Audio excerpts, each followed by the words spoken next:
আজকের পর্বের বিষয় মূলত বাংলার শব্দভাণ্ডার।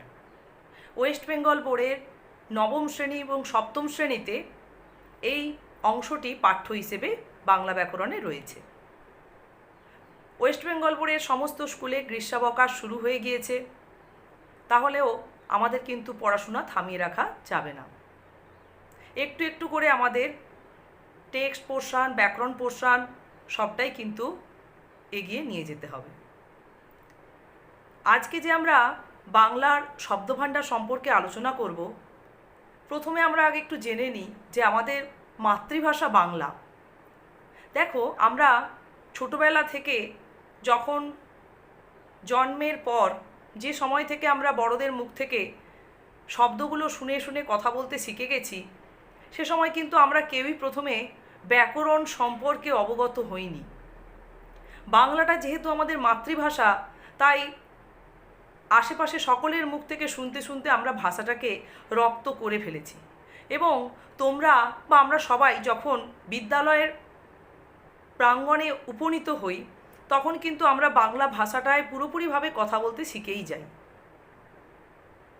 কিন্তু ধীরে ধীরে বিভিন্ন শ্রেণীতে আমরা বাংলা ভাষার মধ্যে কী নিয়ম, কী নীতি কাজ করছে, সেটা বিভিন্ন শ্রেণী থেকে আমরা জানতে শুরু করি একটু একটু করে। তা আজকে যে আমরা বাংলা শব্দভাণ্ডার নিয়ে আলোচনা করব, বাংলার যে শব্দের সম্ভার, এটা কিন্তু বিশাল একটা ক্ষেত্র। বাংলা ভাষাটা মূলত এসেছে সংস্কৃত ভাষা থেকে, তাই বাংলা ভাষার মা হিসেবে আমরা বলতে পারি সংস্কৃত ভাষাকে। এটা কিন্তু খুব কম সময়ের ব্যাপার নয়, একটা দীর্ঘমেয়াদী ব্যাপার। দীর্ঘ সময় ধরে দেখা গেছে যে সংস্কৃত ভাষা এক সময় মানুষের কথ্য ছিল, কিন্তু সেটা মানুষের মুখে বিভিন্নভাবে পরিবর্তিত হতে হতে কয়েকশো বছরের এগুলো ব্যাপার। তা দেখা গেছে যে এক সময় সংস্কৃত ভাষা পরিবর্তিত হয়ে একটা রূপ লাভ করলো, আবার বেশ কয়েকশো বছর ধরে সেই ভাষাটা আরেক রকম পরিবর্তন লাভ করলো। এভাবে বিভিন্ন ভাষাগত পরিবর্তনের মধ্য দিয়ে আমাদের বাংলা ভাষা সৃষ্টি হয়েছে সংস্কৃত ভাষা থেকে। তাহলে আমাদের বাংলা ভাষার যে মূল অংশ, সেটা কিন্তু আমরা দেখব সংস্কৃতের সঙ্গে এর একটা গভীর সম্পর্ক, সংস্কৃত ভাষার সঙ্গে একটা গভীর সম্পর্ক রয়েছে। বিভিন্ন দিক থেকে সংস্কৃত ভাষার সঙ্গে বাংলা ভাষা এখনও নানান সম্পর্ক সূত্রে যুক্ত। এটা কখনোই ছিন্ন করা যাবে না। এক প্রকার বলা চলে এটা একটা নারীর সম্পর্ক। যেমন মা আর সন্তানের মধ্যে হয়ে থাকে, ঠিক তেমনি সংস্কৃত ভাষার সঙ্গে বাংলা ভাষার সম্পর্কটাও কিন্তু তাই। তাহলে শুধু কি সংস্কৃত ভাষা থেকে আগত বা পরিবর্তিত, ভাষাগতভাবে পরিবর্তিত শব্দগুলি বাংলায় রয়েছে? একদমই না। তোমরা লক্ষ্য করলেই দেখতে পাবে, আমরা স্কুলে তোমরা যখন উপস্থিত থাকো, চোখের সামনে যা কিছু দেখতে পাও, টেবিল, চেয়ার, বেঞ্চ, বোর্ড, চক, ডাস্টার, এগুলো কিন্তু একটাও বাংলা শব্দ নয়, এগুলো সব ইংরেজি শব্দ। আমরা বলবো এগুলো বিদেশি শব্দ। তাহলে এগুলোও তো আমরা টয়কার বয়হস্যই ল বাংলা বানান করে আমরা ইংরেজি শব্দগুলোকে খুব সুন্দরভাবে ব্যবহার করছি। তাহলে তোমাদের কারো কারো মনে হতে পারে, এই বাংলা ভাষার মধ্যে এই ভাষাগুলোকে আমরা নিয়ে এলাম, শব্দগুলোকে নিয়ে এলাম কেন, অন্য ভাষার শব্দকে নিয়ে এলাম কেন? এটা কিন্তু বিষয় নয়।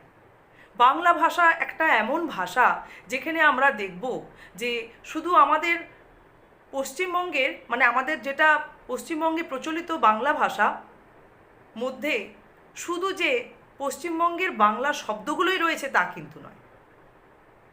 দেখা গেছে আমাদের ভারতবর্ষের অন্তর্ভুক্ত অন্যান্য প্রদেশগুলি থেকেও গুজরাটি, মারাঠি, পাঞ্জাবি, এই ধরনের ভাষা থেকেও, হিন্দি থেকে অসংখ্য শব্দ আমাদের বাংলা ভাষায় এসেছে।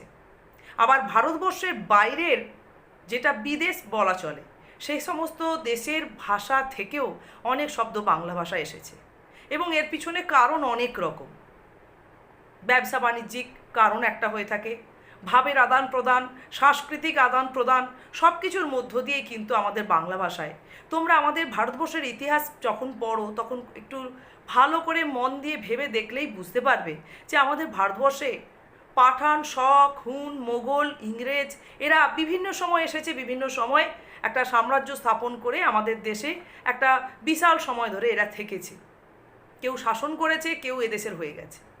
তা সেক্ষেত্রে সেটা ইতিহাসের বিষয়, কিন্তু আমরা দেখব যে এভাবেই কিন্তু আমাদের বাংলায় বিভিন্ন ধরনের মানুষের আনাগোনার ফলে বাংলা ভাষার মধ্যে বিভিন্ন ভাষার শব্দের সংযোজন ঘটেছে, এবং এটা খুব স্বাভাবিক। তাই আমরা কেউ কখনো ভাবি না বাংলা ভাষার মধ্যে অন্য ভাষার শব্দ কেন এসেছে, বা আমরা নিলাম কেন, বা উচিত কি উচিত নয়, এটা কিন্তু বিচার্য নয়। ভাষা আমাদের কাছে একটা এমনই বিষয় যার মাধ্যমে আমরা মনের ভাব একে অন্যের কাছে প্রকাশ করি। ভাষা হবে সাবলীল, যেখানে সহজে আমরা আমাদের মনের ভাব প্রকাশ করতে পারি। সেখানে আমরা ভাষার মধ্যে কোন শব্দ বাংলা ভাষার শব্দ, কোন শব্দ অন্য ভাষা থেকে আগত শব্দ, এটা আমরা কেউ কখনোই বিচার করি না বা করব না। ভাষার ক্ষেত্রে এদিকটা কখনোই কাজ করে না। এরপরে দেখো, তাহলে বাংলা ভাষার একটা জিনিস আমরা বুঝে গেলাম, বাংলা ভাষার যে শব্দ ভাণ্ডার তার মৌলিক অংশ বা মূল অংশ হচ্ছে সংস্কৃত ভাষার যে অংশটা বাংলা ভাষার মধ্যে রয়েছে, বিভিন্নভাবে রয়েছে। তাহলে এই বাংলা ভাষার শব্দ ভাণ্ডারকে আমরা প্রথমে কি ভাগে ভাগ করা হয় সেটা আগে জেনে নিই। 3টে ভাগে ভাগ করা হচ্ছে। এক হচ্ছে মৌলিক, আগন্তুক বা কৃতঋণ, আর একটি হচ্ছে তোমাদের নবগঠিত শব্দ।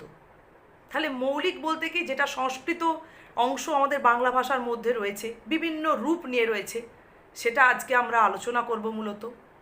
আর আগন্তুক মানে যেটা আমাদের ভারতবর্ষের অন্যান্য প্রদেশ থেকে আগত ভাষার শব্দ, এবং ভারতবর্ষের বাইরে অন্যান্য দেশ, অর্থাৎ যেটাকে আমরা বিদেশ বলি, সেই বিদেশ থেকে বিদেশের ভাষা থেকেও আগত শব্দ।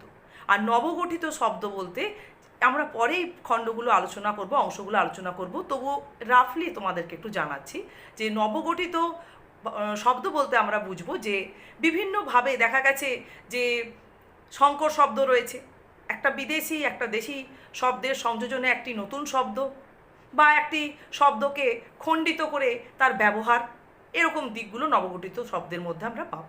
তা আজকে তোমাদের কাছে আলোচ্য বিষয় আমার মৌলিক শব্দ।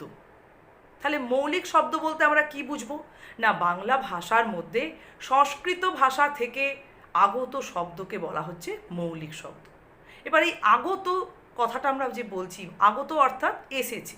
তাহলে কিভাবে এসেছে?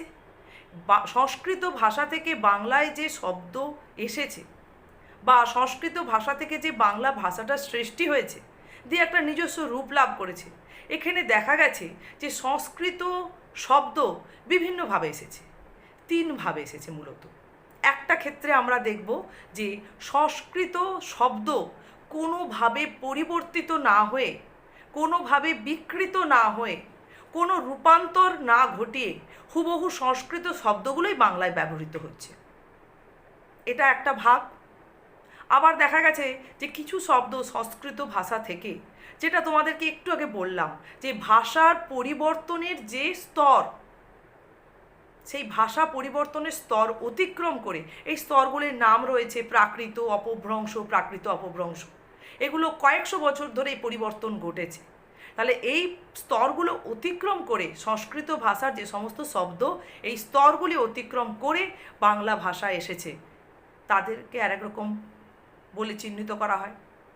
আরেকটি অংশ হচ্ছে যে সংস্কৃত ভাষার কিছু শব্দ সেটা কি হয়েছে না বিকৃত হয়েছে, দিয়ে বাংলা ভাষা এসছে, সেটাও আরেক ধরনের মৌলিক শব্দ।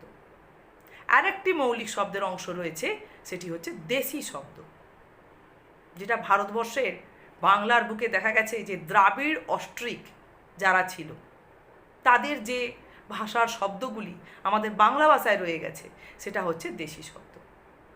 তাহলে এই 4টে অংশ নিয়ে হচ্ছে আমাদের মৌলিক শব্দ। এবার এই 4টি অংশের নাম আমরা পরিষ্কারভাবে জেনে নিই। প্রথম অংশ হচ্ছে তৎসম শব্দ। তৎসম শব্দটার অর্থ তোমাদের জানতে হবে। পরীক্ষায় প্রশ্ন তো যে কোনো জায়গা থেকেই ব্যাকরণের যে কোনোভাবে থাকতে পারে, তা শব্দের যে শ্রেণীবিভাগ আলোচনা করলাম সেই শ্রেণীবিভাগের ওপর থেকেও থাকে যে মৌলিক শব্দ কত প্রকার ও কী কী।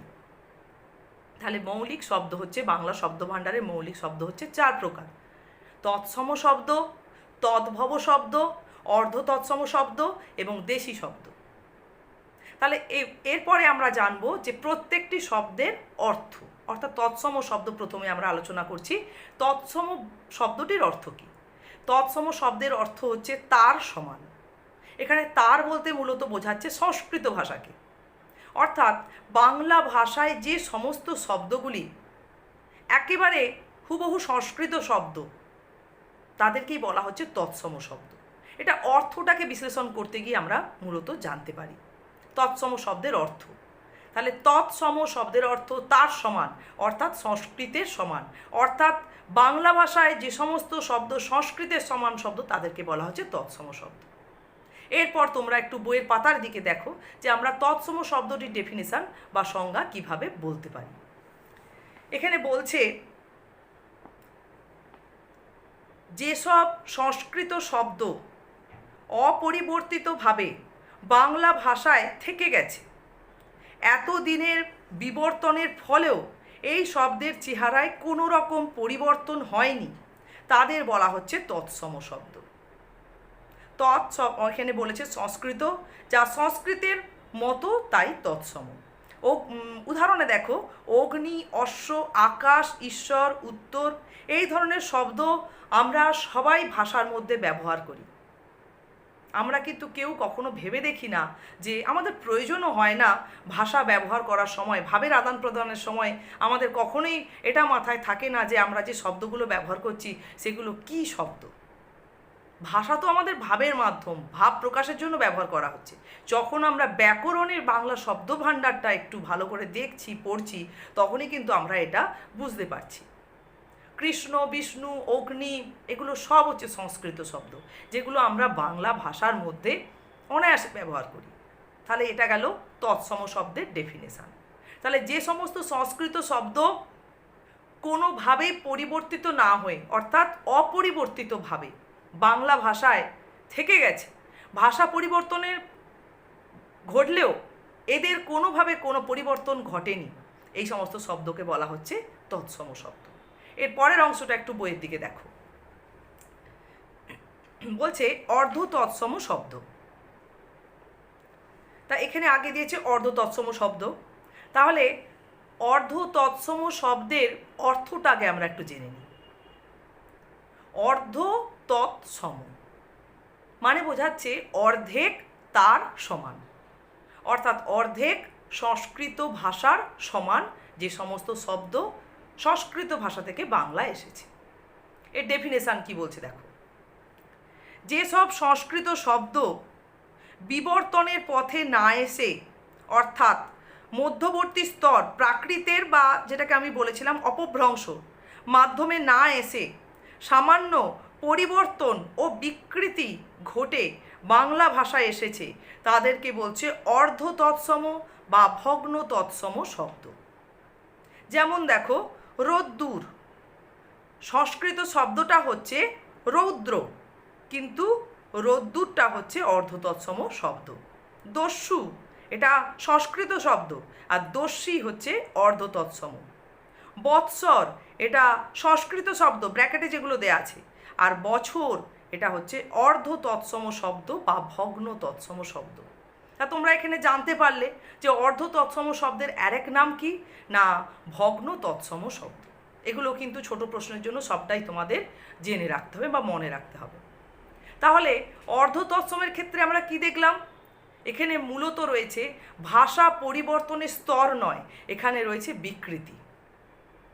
ভাষা পরিবর্তনের যে স্তর, প্রাকৃত অপভ্রংশ, এগুলো অতিক্রম করে কিন্তু সংস্কৃত শব্দগুলো যেগুলো বাংলায় এসছে সেগুলো অর্ধ তৎসম নয়, সেগুলো অন্য ভাগের মধ্যে পড়বে। এখানে মূলত আমরা দেখব বিকৃতি ঘটেছে, যে পরিবর্তনটা সেটা মূলত বিকৃতিজনিত পরিবর্তন। সংস্কৃত শব্দের বিকৃতিজনিত রূপকে বাংলা ভাষায় বাংলা শব্দের মধ্যে বলা হচ্ছে অর্ধ তৎসম শব্দ।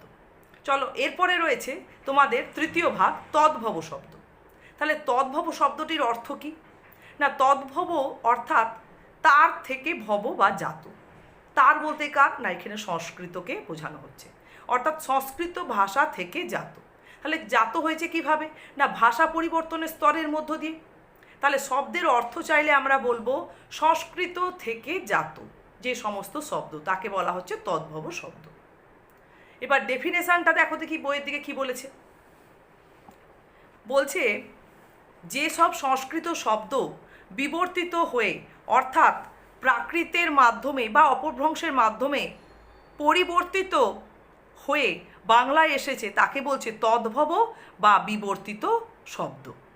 যেমন কি দেখো, চন্দ্র চন্দ চাঁদ বা ধর্ম ধম্ম ধাম, তাহলে আমরা চন্দ্র সংস্কৃত শব্দটাও বাংলায় ব্যবহার করি, আর চাঁদ এই তদ্ভব শব্দটা অর্থাৎ যেটা বিবর্তিত শব্দ সেটাকেও আমরা বাংলায় ব্যবহার করি। দেখো আমরা ভাষায় বাংলা ভাষায় যে শব্দ ব্যবহার করি অসংখ্য শব্দ আমাদের বাংলা ভাষার ভাণ্ডারের মধ্যে রয়েছে। সেখানে সংস্কৃত শব্দ অর্থাৎ তৎসম শব্দের সংখ্যা হচ্ছে এই 4টে ভাগের মধ্যে মৌলিক যে শব্দ ভাণ্ডারের মধ্যে সবচেয়ে বেশি।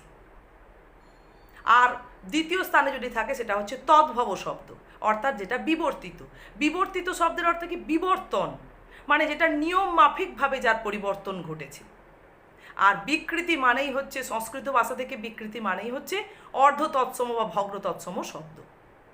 তোমরা ক্লাস 7-এ যারা পড়ো তারা দেখবে তোমাদের বই কিন্তু অসংখ্য দৃষ্টান্ত রয়েছে এই তদ্ভব শব্দের। তোমাদের ভাষাপাঠ যে ব্যাকরণ বইটাতে তোমরা পাবে। নবম শ্রেণীও যদি চেয়ে থাকে তাহলে ক্লাস 7-এর যে ব্যাকরণ বইটা ছিল সেটা নিয়ে কিন্তু দেখতে পারে, তাদের কিন্তু এতে অনেক উপকার হবে। তা এর পরের যেটা মৌলিক শব্দ ভাণ্ডারের মধ্যে রয়েছে দেশি শব্দ। দেখো দেশি শব্দের মধ্যে মূলত আমরা দেখব কি না, যেসব শব্দ এই অন্য ভাষা থেকে সরাসরি বা সামান্য পরিবর্তিত হয়ে বাংলায় এসেছে তাদের বলা হচ্ছে দেশি শব্দ। যেমন দেখো দ্রাবিড় ভাষা থেকে আগত শব্দ উলু পিলে, আর অস্ট্রিক ভাষা থেকে আগত শব্দের মধ্যে রয়েছে ঢেকি ঝাঁটা ঝিঙা। এই ধরনের শব্দগুলো আমরা সবাই ব্যবহার করি, কিন্তু আমরা কেউ কিন্তু ভেবে দেখিনি, কখনো প্রয়োজন হয় না আমাদের ভাবের আদান প্রদানের সময় যে এগুলি কোন ভাষা থেকে আগত শব্দ। তাহলে আমরা মূলত আজকে আলোচনা করলাম বাংলা শব্দ ভাণ্ডারের যে মৌলিক অংশ তার মধ্যে রয়েছে 4টি ভাগ: তৎসম শব্দ, অর্ধ তৎসম বা ভগ্ন তৎসম শব্দ, তদ্ভব বা বিবর্তিত শব্দ, তাহলে তদ্ভব শব্দের আরেক নাম হচ্ছে বিবর্তিত শব্দ, আর হচ্ছে দেশি শব্দ। এখানে তোমাদের প্রত্যেকটা, শুধু দেশি শব্দের ক্ষেত্রে অর্থটা নেই, প্রয়োজন নেই এখানে। তৎসম শব্দের অর্থ, অর্ধ তৎসম ভগ্ন তৎসম শব্দের অর্থ, বিবর্তিত বা তদ্ভব শব্দের অর্থ, প্রত্যেকটির সংজ্ঞা উদাহরণ, বা তোমাদের প্রশ্ন থাকতে পারে যে কোনো একটি শব্দ দিয়ে বলা হলো যে এটি কী ধরনের শব্দ বলো, বা এটি কিভাবে ভাষা পরিবর্তনের স্তর অতিক্রম করে এসছে সেটি দেখাও। তাহলে এখানে একটা মজার জিনিস দেখো, আমরা কৃষ্ণ থেকে যখন কেষ্ট বলি আর কৃষ্ণ থেকে যখন কানু বলি, দুটো কিন্তু ভাষা আলাদা হয়ে যাচ্ছে, শব্দ আলাদা হয়ে যাচ্ছে।